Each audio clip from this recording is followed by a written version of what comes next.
Well, a new year often comes with new resolutions. And this is true especially when it comes to growing your finances. And the ever expanding world of investment is ripe with opportunities.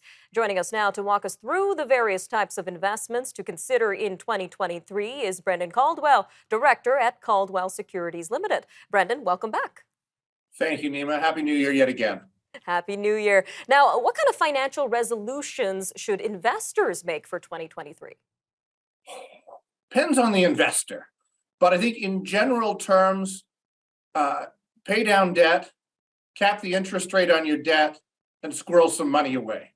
I think in those three things. So to the extent that you have the ability to get debt paid down, I would think it's a real priority. To the extent that you have floating rate debt, I would see about capping it. I do think interest rates are going to go higher. And then lastly, even if you're doing it just a small amount every month, even if it's just $50 or $100 a month, do be putting some money away. I could have phrased that better, but put some money away on a monthly basis, just so you're building a bit of a reserve on the side. All right, Brendan. Now, for people who might be new to investments, there are a lot of different accounts to consider. So could you walk us through what they are and why they're important? Wow. Okay. So yes, there are a lot of ways in Canada, particularly, to do that squirreling of money away, and each has its own time and place.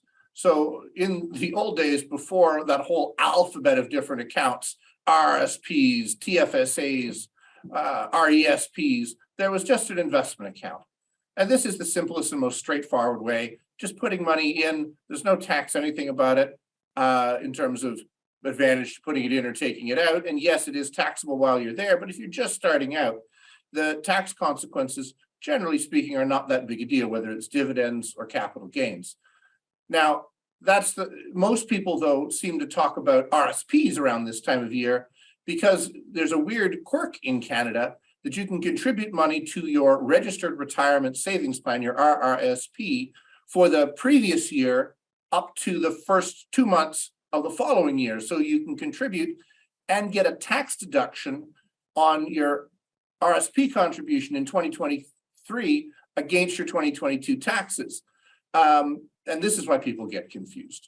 So people are talking about it now, and I think it's worth making an RSP contribution for people who are looking to either put money aside for retirement or people looking to save for a house, because there are ways that you can use your RSP in what's called a home buyer's plan to actually take money out of that for a house. So RSPs are a way of getting started, as is our straight up investment accounts, but there are others as well, and we can talk about that if we have time.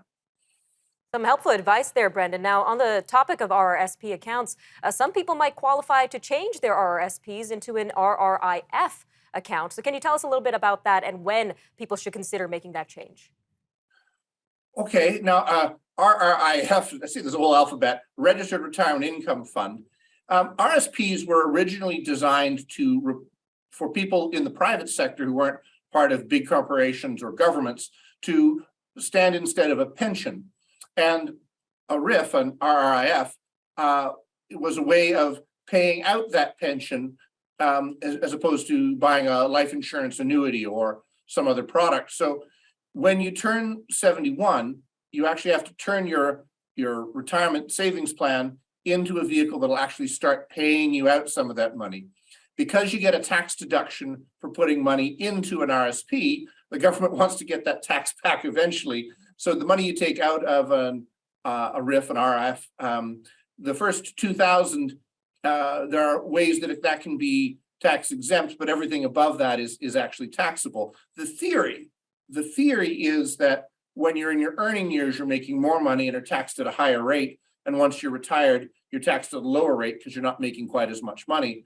So the idea is this RIF, this RIF, is a vehicle to allow people to start taking out money. You have to start taking it out at 72, but some might want to do that earlier. It's much the same question like with your Canada pension plan, your CPP, whether you take it early or the regular time or later. It really depends on what your cash flow needs are expected to be both now and in the future. All right, Brendan, always helpful advice. It looks like we just have about 10 seconds left here, but if you could leave us with one message for investors in 2023, what would it be? the best thing for the vast majority of people, particularly young people, is to do some sort of regular contribution plan. Because if you don't have money, you have something that's even better, and that is time. And if you take advantage of time, the volatility, the ups and downs, all that you hear in the newspapers and on the TV don't mean anything, because you have times you're putting money away a little bit at a time to build wealth. So that would be my one bit of advice for 2023. All right, Brendan, thank you for your time today. Thank you.